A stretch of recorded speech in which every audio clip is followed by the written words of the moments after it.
नमस्कार, मैं हूं नम्रता पराशर। आप देख रहे हैं खबर 24। चलिए रुक करते हैं खबरों की और खबरों में सबसे पहले बात करेंगे उस जवान के बारे में जिसने दहेज के चक्कर में अपनी ही पत्नी का गला दबाकर हत्या कर दी। बल्लभगढ़ के सेक्टर 62 में सेना के जवान ने अपनी ही धर्मपत्नी का गला दबाकर उसे मौत के घाट उतार डाला। उसका कसूर केवल इतना सा था कि वो उसको मुंह मांगा दहेज अपने पीहर से लाकर नहीं दे रही थी। पुलिस ने परिजनों की शिकायत पर सैनिक के खिलाफ हत्या का मुकदमा दर्ज कर जांच शुरू कर दी है। शव को पोस्टमार्टम के लिए सरकारी अस्पताल में भिजवा दिया गया और बल्लभगढ़ के सेक्टर 62 हाउसिंग बोर्ड कॉलोनी में एक सैनिक ने अपनी ही पत्नी का गला दबाकर हत्या कर दी। परिजनों का आरोप है कि मृतका का पति उसे दहेज के लिए प्रताड़ित करता था। दहेज में कई तरह की मांगे कर रहा था। हालांकि परिजनों का कहना है कि उसकी शादी बड़े ही धूमधाम से की गई थी, लेकिन दहेज के लोभी हत्या आरोपी का पेट उस दहेज से नहीं भरा और लगातार शादी के बाद से ही उसको प्रताड़ित कर रहा था। इतना ही नहीं, आरोप है कि मृतका का गला दबाकर हत्या की गई है। पुलिस ने परिजनों की शिकायत पर आरोपी के खिलाफ हत्या का मुकदमा दर्ज कर मामले की जांच शुरू कर दी है। योगी जी बोर्ड पे और कहाँ पे रहते थे, क्या नंबर है उसका? ये हाउसिंग बोर्ड बल्लभगढ़ फरीदाबाद 940 इनका मकान नंबर है। और क्या है कि बहन को ही पहले से ही तंग करते थे और आधी बार तो गांव में रहती थी। ये खुद तो क्या नाम था उनका? रिश्तेदार फौजी है। बहन का नाम लक्ष्मी है और इसका रिश्तेदार का नाम भूपेंद्र है। और आधी बार लड़ाई झगड़ा रहता था। कल इन्होंने इसको ख़त्म कर दिया रात को। तो कैसे, मतलब आपको जानकारी कैसे मिली फिर इस चीज़ की? जानकारी इसके सुबह ही फ़ोन आया है रिश्तेदार का आया था। हाँ। वो फौजी जो था, हाँ वो यही है? वो यही है। छुट्टी पाए हुए? हाँ, ये 3 थे। ये था, इसका भाई था हेमंत और इसकी मम्मी थी लज्जा। अच्छा, इन तीनों ने मिलकर मारा। इसमें तो और भी आपको हो सकते हैं। ये सुसाइड है या आपको कोई शक है किसी पे? सुसाइड नहीं, इसका मर्डर किया गया है। जान से मारी है इन्होंने। उसके शरीर पे सारे पे निशान है, लील पड़ रहे हैं और बॉडी पे कई निशान है। आप देख सकते हो उसमें जाकर। तो पुलिस में कोई कंप्लेंट दिया आपने? पुलिस में कंप्लेंट दी है। पुलिस आ गई है, वो अभी कर रही है इसकी वो जाँच जो भी है। तो पुलिस की तरफ से आपको लगता है कि कार्रवाई हो रही है? पुलिस कार्रवाई कर रही है। नहीं होगी तो फिर कराएंगे जैसे भी है। और किसी पे है आपको शक? नहीं, इनके यही हैं जो इसका क्या नाम है उनका? इसका रिश्तेदार का भूपेंद्र है, उसके लड़की के देवर का नाम। दहेज के वहाँ से मार गए। दहेज मांगे 50 लाख रुपया ला और खूब गाड़ी दे सब दियो। छोटो सा बालक है, फांसी ते मारे, जहर दियो है। ऐसी बुरी तरह बहुत बुरी गत करके मार गए। दांत तोड़ रखे, रोड सब। दूसरे साल तीसरे साल ब्याह लग रहा है। छोटो सा बालक है गोदी में। लगभग कितने बजे की घटना है ये रात को 12 बजे की है। और आपको कब इस बारे हमें में तो सुबह 8 बजे बताइए। सुबह 8 बजे बताइए। सुबह ले जाओ या लक्ष्मी ले सुबह 8 बजे बताइए। अच्छा, अब जो इनके परिजन हैं, जो सास ससुर और देवर वगैरह, उनको अभी किसी को अरेस्ट किया पुलिस ने? कोई अरेस्ट ना भी ना करे कोई भी। आए बुलाए, अब इनके बयान ले रहे हैं। देवर है जो या को हाँ, फरार है। पुलिस की इन्वेस्टिगेशन चल रही है। हाँ हाँ, ये तीनों चल रही है। कौन से सन में शादी करी थी आपने? कौन से करी? भूपेंद्र के संग करी शादी 2019 में।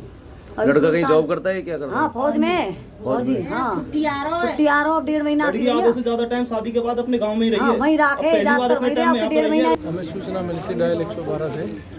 हाँ जी। यहाँ लक्ष्मी नाम की सेक्टर 62 हाउसिंग बोर्ड में रहती है। उसके पति ने उसको सुसाइड वो जान से मार दिया।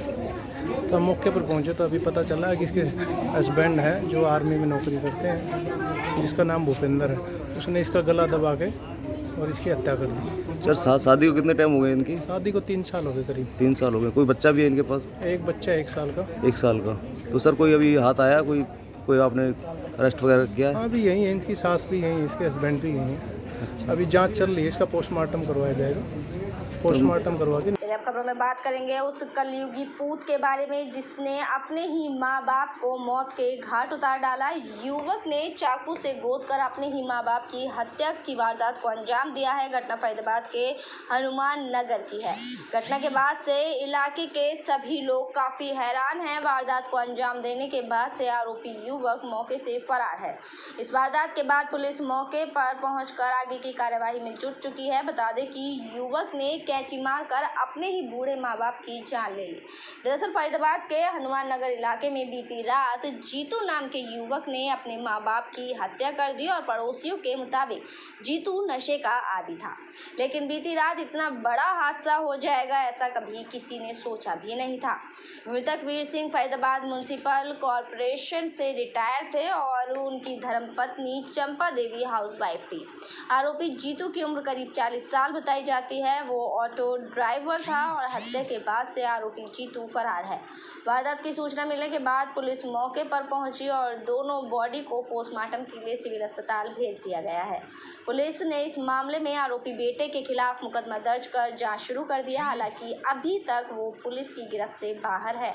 ताऊ ही हमारे नहीं रहे और इसको जैसा कि भैया ने जो वारदात करी है उसकी वजह से काफ़ी गंभीरता है हमारे घर में। तो वारदातों का कारण कुछ पता लगा? वारदातों का कारण अभी हमें ऐसा कुछ पता चला नहीं है कि क्योंकि मौके वारदात पे जो कैची मिली थी एक वो मिली है जो पुलिस को मिली है। बाकी पुलिस ने पोस्टमार्टम के लिए बॉडी को भेजा हुआ है। बाकी हमारे पिताजी और ताऊ जी हैं जो बड़े वो सब बी के हॉस्पिटल में ही हैं वहाँ पे। जिस तरह से आस पड़ोस में बताया जा रहा है कि इकलौता लड़का था, प्रॉपर्टी की भी कोई वो नहीं है, दिक्कत नहीं थी, तो क्या वजह रही होगी? पैसों के लिए अगर पैसों के मामले फैमिली के मामले में देखा जाए तो किसी चीज़ की कोई कमी नहीं है। बिल्कुल खुशमंगल था वो पैसे वैसे के लिए, क्योंकि हमारे जो ताऊ जी है वो भी MCF से रिटायर थे। उनकी पेंसिल भी काफ़ी अच्छी आ रही थी, प्लस वो भी खुद भी कमा रहा था। तो ऐसी क्या वजह रही होगी? नशा का आदी था वो। नशा का हम कह सकते हैं कि हमें लोगों से पता चलता है, ताऊ जी बताते थे दारू वारू पीता है, नशा वशा करता है, स्मैक वगैरह भी लेता है जैसे लोगों ने बताया, क्योंकि अधिकतर वो लोगों से दूर ही रहता था। तो लगता है कि इसका विरोध करना ही कहीं मौत का कारण बन गया। हाँ जी, अब कह सकते हैं इस बात को भी। सज़ा तो उसको मिलनी चाहिए, कड़ी से कड़ी जितनी हो सके। आप प्रशासन है, आपके द्वारा मिल जाए, जितनी जल्दी वो पकड़ा जाए उतना अच्छा। कैसे पता लगा आपको? क्या पता लगा? ये हमें सबको सुबह पता पड़ा जी। ये सुबह हमारे पास फ़ोन आए तो जब हम आए तो हमसे पहले डेड बॉडी को ले गए पुलिस वाले। क्या पता लगा था आपको? हमको पता ये पड़ा कि उन लड़के ने मार दिए। तो क्या कुछ पता लगा कारणों का कि क्यों मारे? ये नहीं पता पड़ा। तो क्या यहाँ जो है, यहाँ जो सुनने में आई है वे हम बता रहे हैं। कोई प्रॉपर्टी की बात नहीं, प्रॉपर्टी की कोई बात नहीं। प्रॉपर्टी उनको तेरी कोई कमी, अकेला लड़का था, कोई हिस्सेदार थोड़ी था। तो जो है क्या नाम है, मारने का कारण क्या उनकी पत्नी जो है उसको छोड़ के गई हुई थी? नहीं, उनका कोई राग नहीं था। वे राजी रिश्ता था, अपना अलग अलग हुए थे। कोई घर में कोई लड़ाई नहीं थी। लड़के की उम्र भी 40 साल बता दी, उनकी 60-70 बताई जा रही है। तो इस शादी उम्र की पर उस पे ये कहते- हालात है, क्या कुछ पता होगा कि कोई क्या कलेश चल रहा था पहले? जिसमें नहीं, से अब पहले इसका- ऐसा कोई कलेश नहीं था जी। पहले भी कई बार लड़ाई झगड़ा। पलवल के रहने वाले पीछे से, और इनका बेटा करीब 38 से 40 साल उम्र है। उसका नाम जितेंद्र उर्फ जीतू है, जिसने अपनी मम्मी पापा की कल करीब 2 से 3 बजे के बीच में रात को लोहे की कैंची गले वगैरह में घोंपकर हत्या कर दी। तो क्या कुछ पता लगा कि मारने का कारण क्या रहा? और हमें जो जानकारी मिली है कि कोई क्या नाम है प्रॉपर्टी जो है, क्या है ये मामला है? नहीं, अभी मामला विचाराधीन है, इन्वेस्टिगेशन का विषय है और हमारी टीमें उसको ढूंढने में लगी हुई है। जल्दी उनको गिरफ्तार कर लिया जाएगा, उसके बाद ही मामला सामने आएगा कि क्या वजह थी। उस मकान में किराएदार भी काफी हैं देखने को मिला। क्या उन किराएदारों को कुछ पता नहीं लगा था? क्या उन्होंने बचाने की या किसी प्रकार की कोई कोशिश की? ये मामला करीब रात को 2 बजे का है। गर्मी की वजह से लोग पंखे या कूलर वगैरह चलाकर घरों में सोते हैं, तो पता करने पर यही मालूम हुआ कि उन तक कोई इसी तरीके की कोई आवाज़ वगैरह नहीं गई। कोई पत्नी से भी झगड़ा चल रहा था? क्या पत्नी को लेकर कोई बात अगर जानकारी में आई हो? पत्नी को लेकर अभी तक तो ये संज्ञान में आया है कि उसकी शादी करीब 10-12 साल पहले हुई थी और वो किसी पारिवारिक विवाद के कारण यहाँ से इनको छोड़ के जा चुकी है। चलिए बढ़ते अगली खबर की ओर। हरियाणा नारकोटिक्स कंट्रोल ब्यूरो की टीम ने फरीदाबाद की जीवन नगर गौछी इलाके में क्लिनिक पर छापा मारकर अवैध रूप से बेची जा रही भारी मात्रा में नशीली दवाइयां बरामद की हैं। देर रात हुई इस छापेमारी में फरीदाबाद ड्रग कंट्रोल ब्यूरो की टीम भी शामिल रही। बताया जा रहा है कि नशीली दवाइयां एक महिला द्वारा बेची जा रही थी, जिसका पति पहले से ही नशे का कारोबार करने के आरोप में जेल में बंद है। हरियाणा नारकोटिक्स कंट्रोल ब्यूरो ने फैजाबाद के जीवन नगर गौची इलाके में छापा मारकर भारी मात्रा में नशीली दवाइयां बरामद की। नारकोटिक्स ब्यूरो के अधिकारियों के मुताबिक उन्हें सूचना मिली थी कि जीवन नगर गौची में अवैध रूप से नशीली दवाइयां बेची जा रही हैं, जिसके बाद यहां छापा मारा गया और प्रतिबंधित नशीली दवाएं यहां से बरामद की गई। अधिकारियों ने बताया कि अभी छापेमारी की कार्यवाही लगातार जारी है। दवाइयों की गिनती की जा रही है, जिसके बाद पुलिस इसमें आगे की कार्यवाही करेगी। चलिए बढ़ेंगे अगली खबर की ओर। बल्लभगढ़ में हिंदू जन जागरण सम्मेलन कार्यक्रम का आयोजन किया जाएगा। इसी को लेकर बल्लभगढ़ के राजा नाहर सिंह महल में प्रेस कॉन्फ्रेंस का आयोजन किया गया, जिसे हुकुम सिंह भाटी ने संबोधित किया। उन्होंने बताया कि नेताजी सुभाष चंद्र बोस लोकतंत्र मंच के बैनर तले आयोजित होने वाला ये कार्यक्रम है और कार्यक्रम बल्लभगढ़ की अग्रवाल धर्मशाला में आयोजित किया जाएगा, जिसमें हिंदूवादी नेता सुरेश चौहान मुख्य अतिथि के रूप में मौजूद रहेंगे। चेयरमैन रहा हूँ मार्केट कमेटी बल्लभगढ़ का, और ये नेताजी सुभाष चंद्र बोस लोकतंत्र मंच एक सामाजिक संस्था है, इसके तहत हम लोग यहाँ इकट्ठे हैं। तो आज प्रेस कॉन्फ्रेंस करिए, क्या मुख्य उद्देश्य? हिंदू जन जागरण सम्मेलन हम लोगों ने आयोजित किया है और ये 15 मई 2022 को अग्रवाल धर्मशाला चावला कॉलोनी बल्लभगढ़ में रहेगा, जिसमें मुख्य अतिथि मुख्य वक्ता श्री सुरेश चौहान राष्ट्रीय हिंदूवादी नेता हैं, वो इसके मुख्य वक्ता होंगे।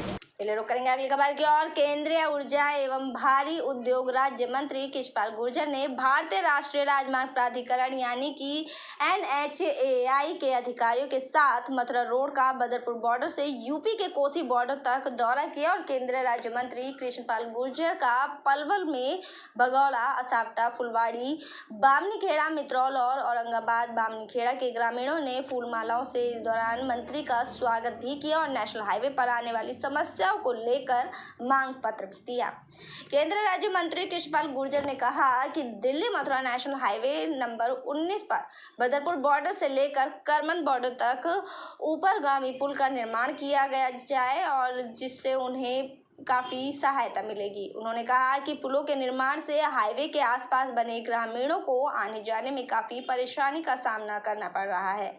ग्रामीणों की परेशानी को ध्यान में रखते हुए राष्ट्रीय राजमार्ग प्राधिकरण के अधिकारियों के साथ निरीक्षण किया गया है कि हाईवे पर कहां ओवरब्रिज है और कुछ अन्य निर्माण कार्य करवाने की आवश्यकता है। उन्होंने कहा कि गांव मित्रौल व औरंगाबाद हाईवे के दोनों तरफ बटा हुआ है। लोगों की समस्या को देखते हुए मित्रौल व औरंगाबाद में हाईवे क्रॉस करने के लिए निकास बनाया जाएगा। इस संबंध में NHAI के अधिकारियों को अलग अलग व्हीकल अंडरपास बनाने के लिए दिशा निर्देश दिए गए। खबरों में बात करेंगे अब गुरुग्राम की। हरियाणा कांग्रेस प्रदेश अध्यक्ष बदलने के बाद अब यूथ कांग्रेस भी एक्टिव हो गया है। गुरुग्राम में हरियाणा युवा कांग्रेस के प्रदेश अध्यक्ष देवांशु बुद्धि राजा ने कार्यकर्ताओं के साथ बैठक की। इस बैठक में युवा कांग्रेस को मजबूत करने के लिए रणनीति बनाई गई, तो वहीं और सरकार को कई मुद्दों को घेरने की भी रणनीति बनाई गई। हरियाणा युवा कांग्रेस के प्रदेश अध्यक्ष देवांशु बुद्धि राजा की माने तो जल्द ही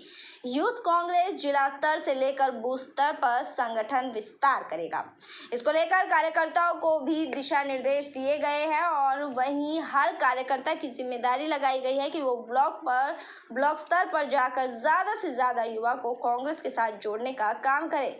यही नहीं, इस बैठक में ये भी फैसला लिया गया कि बीजेपी सरकार को बेरोजगारी से लेकर महंगाई तक के मुद्दे पर सड़कों पर उतरकर यूथ कांग्रेस घेरेगी। वहीं गुरुग्राम से कांग्रेस यूथ के जिला अध्यक्ष निश्चित कटारिया की माने तो गुरुग्राम वासियों को बीते 8 सालों में सरकारी अस्पताल तक नहीं मिला है, जबकि बीजेपी ने कुछ ही सालों में अपना बीजेपी कार्यालय बना लिया, लेकिन वो जिला अस्पताल का निर्माण नहीं करा सकी। इस मुद्दे को लेकर भी जल्द ही सड़कों पर उतरकर कांग्रेस के युवा कार्यकर्ता सरकार के खिलाफ प्रदर्शन करेंगे। पत्रकार एवं छायाकार बंधुओं का जिला स्तरीय यूथ कांग्रेस की मीटिंग में आप सभी का स्वागत करता हूँ। आज हमारे मुख्य अतिथि के रूप में प्रदेश अध्यक्ष भाई दिव्यांशु बुद्धि राजा जी गुड़गांव पधारे हैं और आज हमने जो ज़मीनी स्तर से जुड़ा हुआ कार्यकर्ता है अपने संगठन विस्तार को लेकर चर्चा की है और एक हमने प्रस्ताव भी पास करा है जो हम सभी पदाधिकारियों और सारे युवा साथियों के उस पर सहमति से हमने एक प्रस्ताव पास किया है कि आने वाले समय में हम एक हॉस्पिटल की मांग को लेकर, जैसे आप सभी पत्रकार समय समय पर गुड़गांव के लिए एक अस्पताल की मांग करते हैं, यूथ कांग्रेस इसमें पूरा बढ़ चढ़ कर आप लोगों का साथ देगी। और आज के हमारे मुख्य अतिथि जो आपके सवाल हैं आपके समक्ष हैं, और जो भी आपके सवाल गुड़गांव शहर के प्रति आप पूछ सकते हैं। आज गुड़गांव जिले की युवा कांग्रेस की आज पहली बैठक का आयोजन हमारे मजबूत जिला अध्यक्ष भाई निशित कटारिया ने किया है। पूरे जिले की कार्यकारिणी आज इस बैठक में मौजूद रही। हरियाणा युवा कांग्रेस का ये मकसद है कि अगले 1.5 महीने के अंदर हम अपनी जिले स्तर की और विधानसभा स्तर की जो कार्यकारिणी है उसको पूरा करें और ब्लॉक स्तर तक हम अपनी कमेटी का गठन करें। हमारा ये मकसद है कि आने वाले समय में लगभग हर गांव, हर वार्ड तक हरियाणा युवा कांग्रेस का संगठन तैयार हो। इसी को लेकर आज हमारी गुड़गांव जिले के अंदर मीटिंग आयोजित की गई। पंक्ति के आखिरी छोर पर बैठे नौजवान को हरियाणा युवा कांग्रेस संगठन से जोड़ने के लक्ष्य से हरियाणा युवा कांग्रेस जिला वाइज दौरे कर रही है, जिसको लेकर आज हम गुड़गांव में पहुंचे हैं। गुड़गांव के नौजवानों में बहुत उत्साह है कांग्रेस पार्टी को लेकर, हरियाणा युवा कांग्रेस को लेकर, और मुझे उम्मीद है कि आने वाले समय में हमारे सभी पदाधिकारियों के सहयोग से गुड़गांव में एक मजबूत हरियाणा युवा कांग्रेस का ब्लॉक स्तर का संगठन हम निर्माण करेंगे, जो कि 2024 में हरियाणा के अंदर होने वाले विधानसभा चुनाव में हमें सहयोग करेगा। तो इसी दिशा के साथ हरियाणा युवा कांग्रेस प्रदेश के हर जिले में जाकर ब्लॉक स्तर तक संगठन के निर्माण के उद्देश्य से जिला वाइज दौरे कर रही है। क्या कोई लक्ष्य रखा गया है कि कितने सदस्यों को जोड़ना है?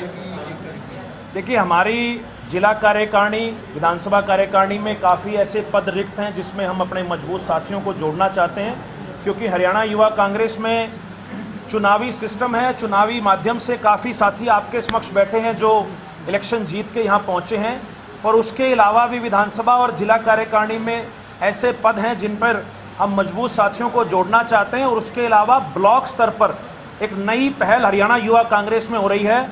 ब्लॉक स्तर तक एक मजबूत कार्यकारिणी का गठन, 25 मेंबरी मजबूत कार्यकारिणी का गठन ब्लॉक स्तर तक हरियाणा युवा कांग्रेस करने जा रही है। खबरों में बात करेंगे अब गुरुग्राम में बढ़ते क्राइम ग्राफ के बारे में। गुरुग्राम पुलिस ने लॉरेंस बिश्नोई के 2 कुख्यात गुर्गों को गिरफ्तार करने में बड़ी कामयाबी हासिल की है। पुलिस ने दोनों ही बदमाशों को अवैध हथियारों के साथ गिरफ्तार किया है।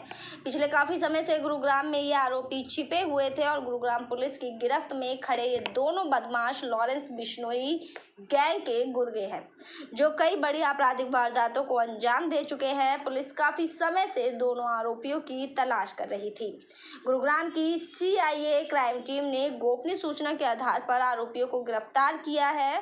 जसप्रीत और रॉबिन नाम के ये दोनों ही आरोपी लॉरेंस बिश्नोई गैंग के लिए काम करते हैं। यही नहीं, गुरुग्राम समेत दिल्ली NCR में कई बड़ी वारदातों को अंजाम दे चुके हैं। पुलिस के मुताबिक ये आरोपी पिछले काफी समय से गुरुग्राम में छिपे हुए थे। आरोपियों को यदि आसपास किसी वारदात को अंजाम देना होता था तो गैंग के मुखिया की तरफ से इन्हें आदेश आते थे, और यही नहीं, गैंग में पिछले काफी समय से सक्रिय भी थे और अवैध वसूली और हत्या जैसे समेत मारपीट के कई मामलों में ये दोनों आरोपियों पर मुकदमा दर्ज है। पुलिस अब दोनों आरोपियों को रिमांड पर लेकर पूछताछ कर रही है कि आरोपियों ने किस किस वारदात में शामिल होकर वारदातों को अंजाम दिया है। वहीं दोनों की गिरफ्तारी के बाद लॉरेंस बिश्नोई गैंग के अभी एक के बाद एक दर्जनों सदस्यों को पुलिस सलाखों के पीछे पहुंचा चुकी है। गुरुग्राम के पटौदी इलाके में हुई 2 भाइयों की हत्या और घर के बाहर फायरिंग के मामले में भी ये दोनों आरोपी पुलिस की राडार पर थे। हमारे 7 मई और 8 मई को 2 घटनाएं पेट्रोल की लूट हुई थी पुलिस स्टेशन चांदर के एरिया में, जिनको हमारे SP साहब के निर्देश अनुसार और उनके मार्गदर्शन पर श्री मुकेश मल्होत्रा जी SPS जो अभी SP साहब का काम देख रहे हैं, उनके निर्देशानुसार SHO जांच श्री